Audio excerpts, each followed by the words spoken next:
The great space station called Nexus Prime floated quietly in the darkness between stars. Inside its metal walls, beings from many different worlds walked through long hallways. Some had 4 arms, others had no arms at all. Some floated like clouds, others walked on 6 legs. They all came here once every year to talk about important things that affected their planets. Today was special. They needed to decide who could dig for valuable metals in a dangerous part of space called the Omega Nebula. The nebula was beautiful but deadly, with storms of energy that could destroy spaceships.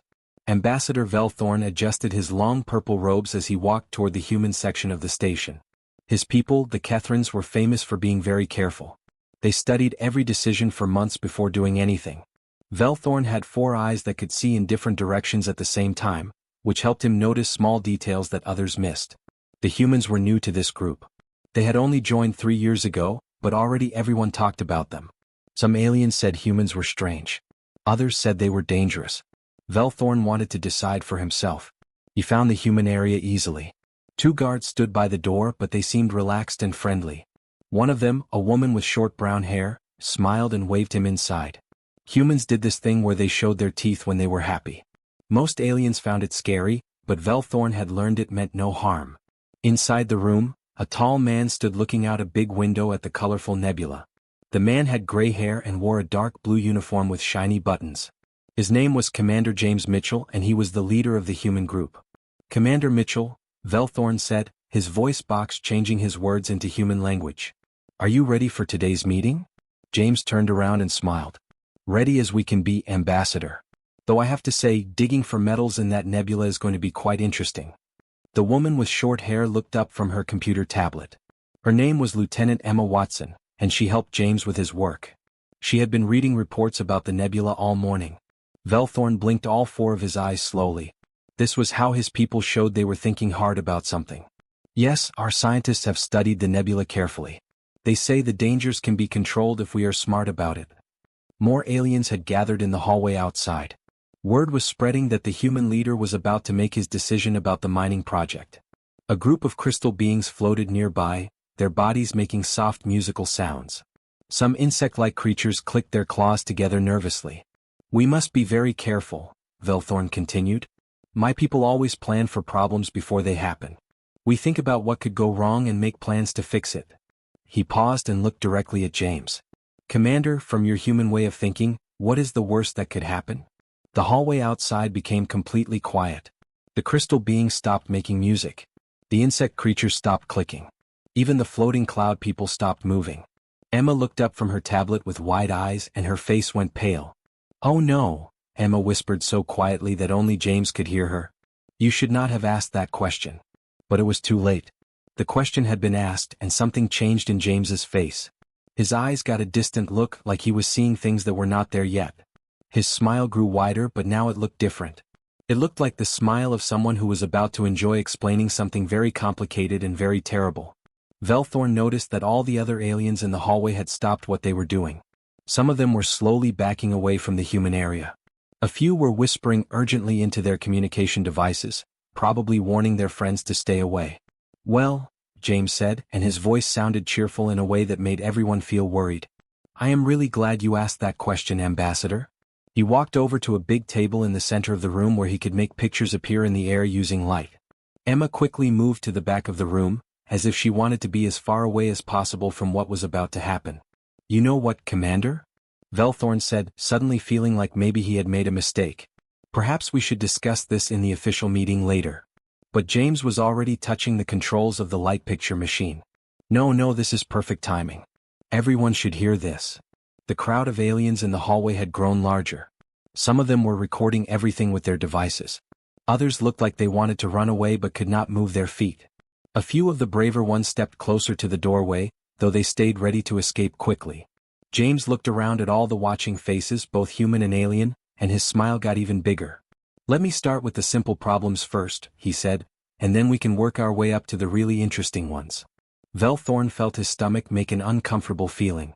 In all his years of careful planning and risk assessment, no one had ever looked so happy while talking about things going wrong. He began to suspect that asking a human about worst-case scenarios might be the biggest mistake he had ever made in his long diplomatic career. But there was no stopping it now. The question had been asked, and Commander James Mitchell was clearly just getting started. James walked to the big table with excited steps, like a teacher about to show his favorite lesson. His fingers moved quickly over the control buttons, and suddenly colorful pictures appeared floating in the air above the table.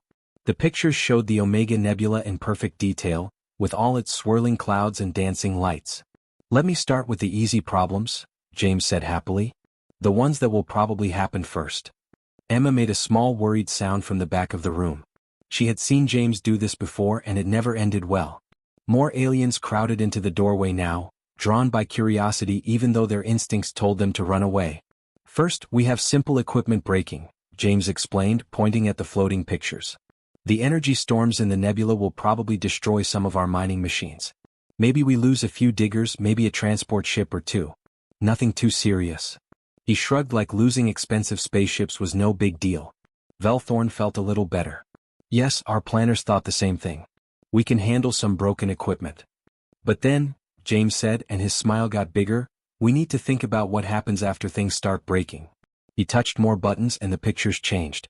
Now they showed the mining machines crashing into big space rocks, creating clouds of dangerous debris that spread out like an infection.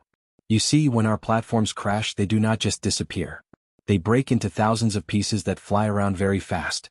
These pieces hit other machines which break into more pieces. Soon we have a chain reaction of destruction spreading through the whole mining area." Several aliens in the hallway made sounds that their translation machines could not turn into words. A crystal being started glowing red, which meant it was very upset. One of the insect creatures dropped its ceremonial walking stick, and the loud clang made everyone jump.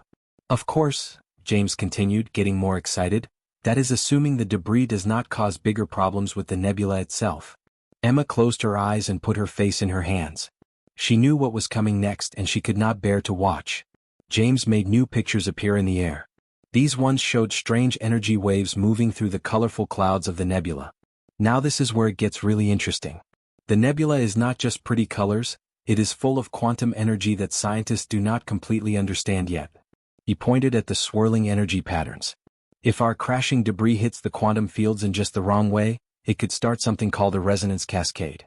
Think of it like dropping a stone in a still pond, except the ripples keep getting bigger and bigger instead of smaller.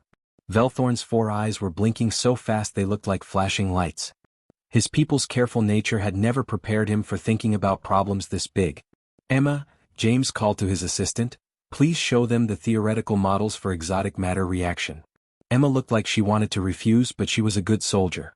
With shaking hands she pressed buttons on her tablet, and new pictures joined the others in the air. These pictures showed swirling energy that hurt to look at directly. "Now here is where things get exciting," James said, rubbing his hands together. "If we break the quantum foam, that is the invisible energy that holds space together, we could create tiny black holes." The temperature in the room seemed to drop. Half the aliens in the hallway were now backing away slowly.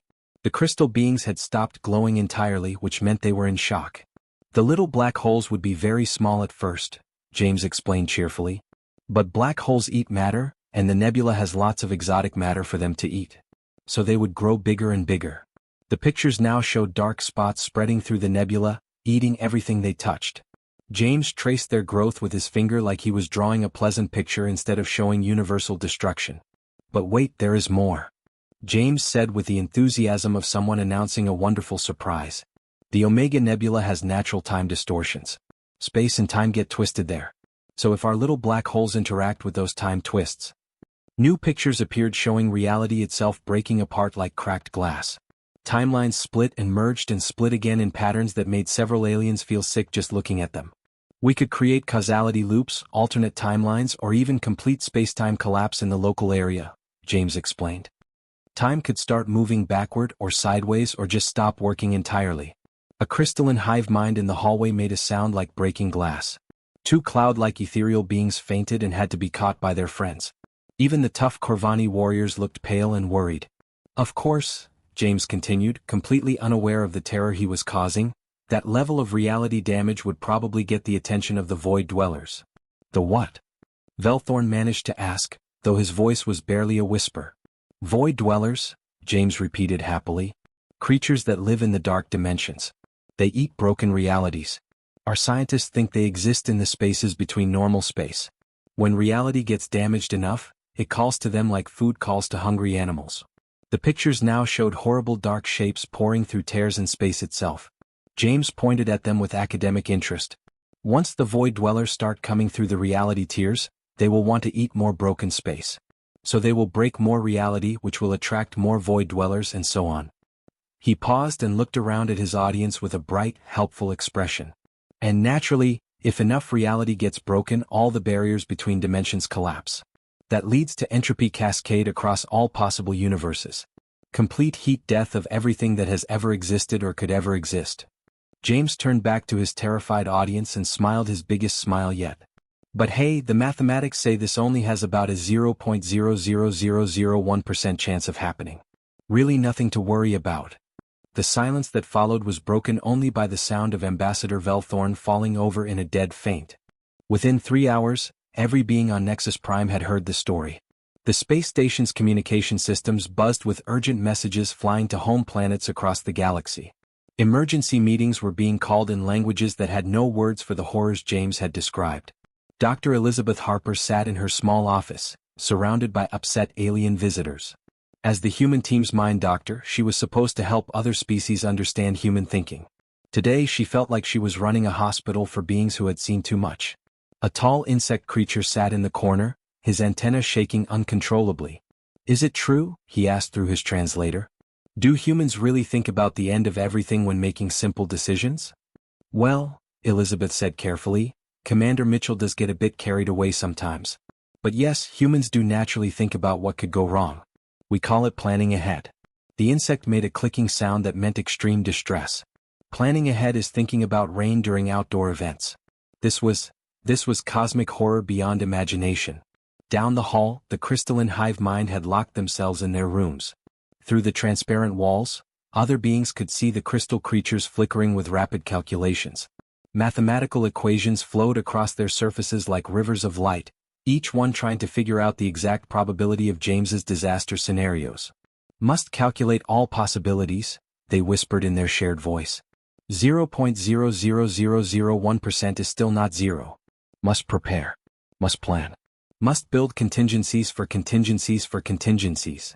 Their calculations were becoming so complex that the station's computers started overheating from trying to translate their mathematical language. Steam began rising from the translation units. The warrior race called the Corvani had completely different reactions. General Thork had ordered his entire delegation into battle mode. Their section of the station now looked like a fortress, with energy shields blocking all entrances and weapon systems scanning for threats that did not exist yet. "We do not know what these void dwellers look like," Thork announced to his troops. "But we will be ready for them. Shields at maximum power. All weapons loaded. Reality anchor devices online and active." His soldiers spent hours practicing battle formations against invisible enemies. They drilled response procedures for dimensional tears, quantum cascade failures, and something they called the Human Planning Scenario Emergency. Meanwhile, the peaceful ethereal collective had chosen the opposite path. These cloud-like beings lived their lives in calm meditation, floating gently through space and thinking beautiful thoughts. James's presentation had shattered their peaceful worldview like a hammer hitting glass. Their entire delegation retreated into deep meditation chambers, glowing with soft worried light. They tried to achieve spiritual balance while contemplating the heat death of all possible universes. Some of them had been meditating for so long that other species were starting to worry they might never come out. "How can we find inner peace?" one ethereal whispered, "when we know that peace itself might be destroyed by cascading entropy collapse?" Through all this chaos, James walked around the station completely happy and helpful. He visited different delegations, offering to review their safety procedures and suggest improvements. Each offer was met with slammed doors and activated security systems. "I really do not understand," he said to Emma as they walked through halls that had become strangely empty. "Everyone seemed so interested in risk assessment yesterday. Now they will not even let me show them my presentation about infrastructure failure chains." Emma patted his shoulder like a sister comforting a confused child. "Maybe try starting smaller next time, James. Like, what happens if someone spills coffee on important documents?"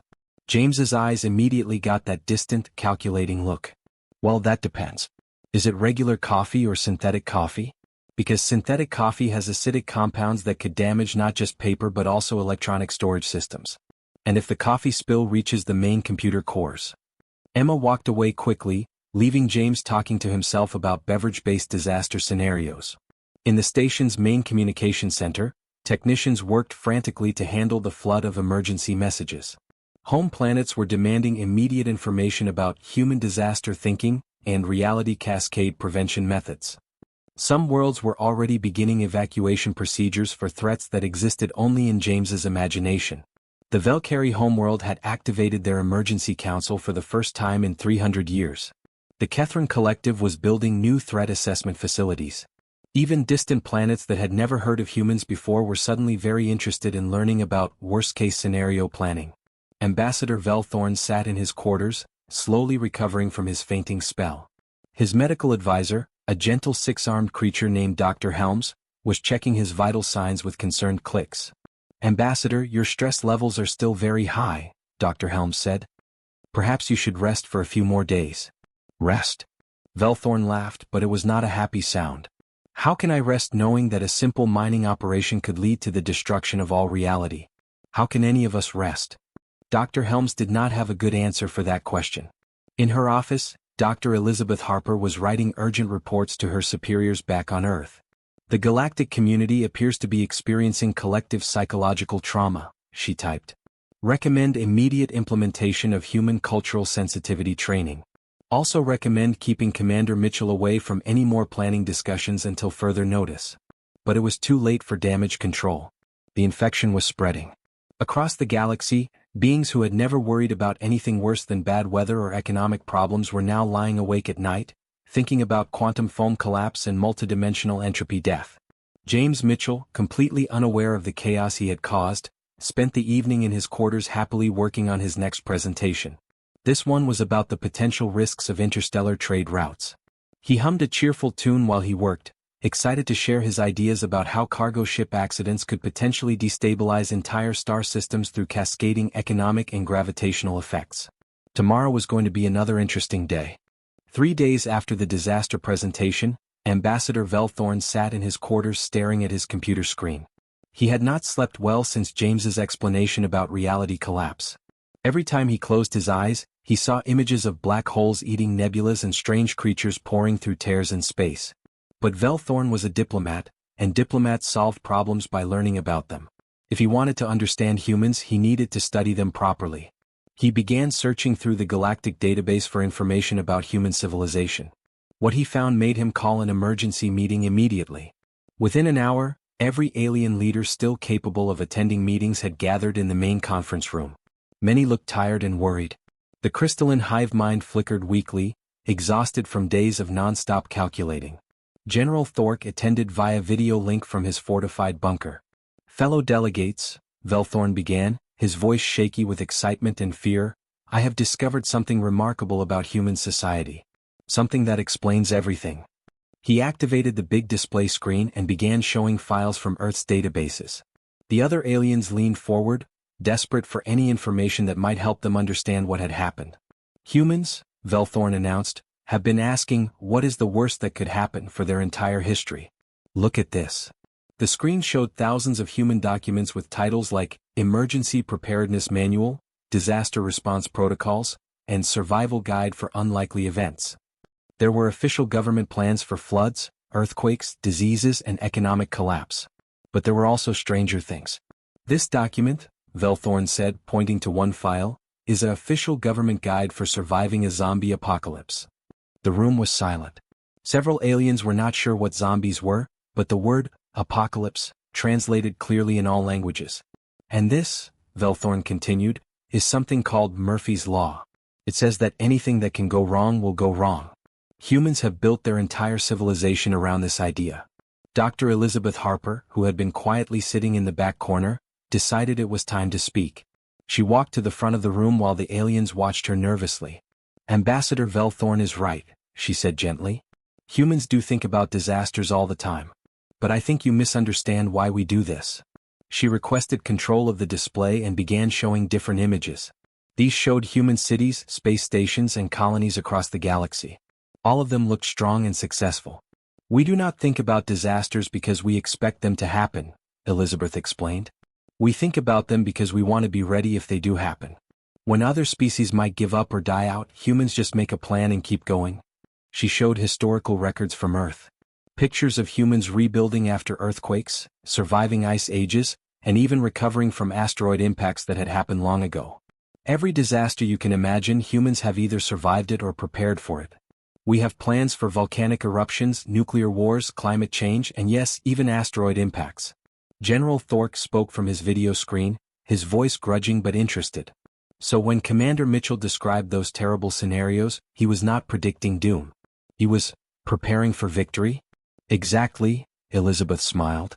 James was not trying to scare anyone. He was trying to help. In human thinking, if you can imagine a problem, you can solve it. She showed more files from Earth's databases. Plans for surviving in space without air, procedures for first contact with hostile aliens, and theoretical papers about escaping black holes. There were even scientific studies about surviving the heat death of the universe. Humans believe that with enough preparation we can survive anything, Elizabeth continued. We are not pessimists who expect disaster. We are optimists who prepare for anything. The Ethereal Collective's representative, still glowing weakly from days of worried meditation, spoke in whispers. But how do you function? How do you make any decisions when you think about so many terrible possibilities? Elizabeth laughed, and it was a warm, reassuring sound. That is the secret. We make decisions because we have plans. When you know what could go wrong and how to fix it, you are not afraid anymore. You are confident. She pulled up more records showing human achievements. Space elevators that had backup systems for their backup systems. Colony ships with enough spare parts to rebuild themselves 3 times over. Trade routes with alternative paths planned for every possible disruption. Other species might build 1 bridge across a river, Elizabeth said. Humans build 3 bridges, keep materials ready to build 3 more, and have a plan for crossing the river if all the bridges fall down. Ambassador Velthorn was staring at the display with all 4 eyes wide open. So Commander Mitchell's disaster scenarios, they were actually helpful? Very helpful, Elizabeth nodded. He identified potential problems that your people had not even considered. Now you can make plans to prevent them or deal with them if they happen. The room fell quiet as the aliens absorbed this information. Slowly, one by one, they began to understand. Humans were not crazy pessimists who expected the universe to end. They were incredibly thorough optimists who refused to let the universe end without a fight. The crystalline hive mind suddenly stopped flickering and began glowing with steady, calm light. We understand now, they said in unison. Preparation reduces probability. Planning prevents problems. Humans do not fear disasters because humans are always ready for disasters. General Thork nodded from his screen. A warrior who expects every possible attack is never surprised. A warrior who is never surprised is never defeated. Even the Ethereal Collective began floating higher, their glow becoming brighter and more peaceful. To know all possibilities is to fear none of them, their representative whispered. Humans have achieved a form of spiritual readiness we never considered. For the first time in 3 days, the aliens on Nexus Prime began to relax. They finally understood that humans were not harbingers of doom. They were the galaxy's ultimate insurance policy. 6 months later, Nexus Prime looked very different. The space station had new safety systems everywhere. Emergency lights blinked in every hallway. Warning signs in 12 different languages told beings what to do if reality started breaking. The crystalline hive mind had installed quantum stabilizers in all the important computer systems. The Corvani had built rapid response teams for impossible threats. Even the peaceful Ethereal Collective had special meditation rooms designed for existential crisis management. Ambassador Velthorn, now called Council Prime Velthorn after being elected to lead the entire galactic government, stood at the front of the great meeting hall. His purple robes were now decorated with new symbols representing disaster preparedness and emergency planning. Fellow delegates, he announced to the gathered representatives from 47 worlds, today we make official something called Protocol Mitchell. This new rule controls how we interact with human strategic planning. The protocol was very detailed. No alien could ask a human about worst-case scenarios without having counselors ready to help with psychological trauma. Any human giving risk assessment advice needed special permits and warning labels. Most importantly, all disaster planning sessions required emergency response teams standing by in case anyone fainted, had panic attacks, or experienced existential crisis. But there was also something new in the galactic government. A whole department devoted to contingency planning, staffed entirely by human consultants. The sign outside their office read, Department of Disaster Preparedness and Impossibility Management. Commander James Mitchell walked to the speaker's podium, looking exactly the same as he had 6 months ago. He still had that cheerful expression that made everyone nervous and excited at the same time. His assistant Emma Watson stood nearby, no longer trying to hide behind furniture but still keeping emergency calming supplies ready. Thank you all for creating this new department, James said happily. I am really excited to help everyone prepare for the challenges ahead. Behind him, a huge display screen showed an incredibly complex flowchart with boxes, arrows, and decision trees that hurt to look at directly. The chart was labeled Galactic Emergency Response Framework, version 12.7. We have identified 47 major threat categories, James explained, pointing at different sections of the chart. These range from Class 1 equipment failures, which are simple broken machines, all the way up to Class 47 multidimensional reality cascade collapses, which is when all of existence breaks at the same time. The assembled delegates gripped their chairs tightly, but nobody ran away. Over the past months, they had learned that knowledge, no matter how scary, was better than ignorance. They had also learned that humans, despite being terrifying to listen to, were actually very good at preventing the disasters they described. Now, James continued with obvious enthusiasm, who wants to start with something easy? What could go wrong with our current asteroid mining operations? For a moment there was silence. Then, slowly, a brave hand rose from the Valkyrie delegation. The insect creature's antenna twitched nervously, but his voice was steady. Commander Mitchell, what happens if our mining equipment breaks down in the asteroid field? James's eyes lit up with delight. Great question. Let me show you 17 different failure modes and our response procedures for each one. More hands began rising around the room. The Kethran wanted to know about trade route disruptions. The Ethereal Collective asked about meditation chamber malfunctions. Even the tough Corvani warriors wanted advice about defending against enemies they could not imagine yet. Within an hour, the entire Galactic Council was engaged in animated discussion about backup plans, emergency procedures, and contingency protocols. They debated the best ways to store emergency supplies, compared different evacuation strategies, and shared ideas about communication systems that would work even if normal space stopped functioning properly. Dr. Elizabeth Harper watched from the observation deck above the main hall, writing notes for her research paper. She planned to call it, How Paranoid Optimism Became a Galactic Philosophy, a Study in Cultural Exchange. She smiled as she watched dozens of species working together to prepare for disasters they hoped would never happen. The transformation had been remarkable. Humans had not conquered the galaxy through superior technology or military force. Instead, they had found their perfect role as the species that asked the questions everyone else was afraid to consider. They had become the galaxy's insurance policy, the ones who planned for problems so terrible that other species could not even think about them. And somehow this made everyone feel much safer.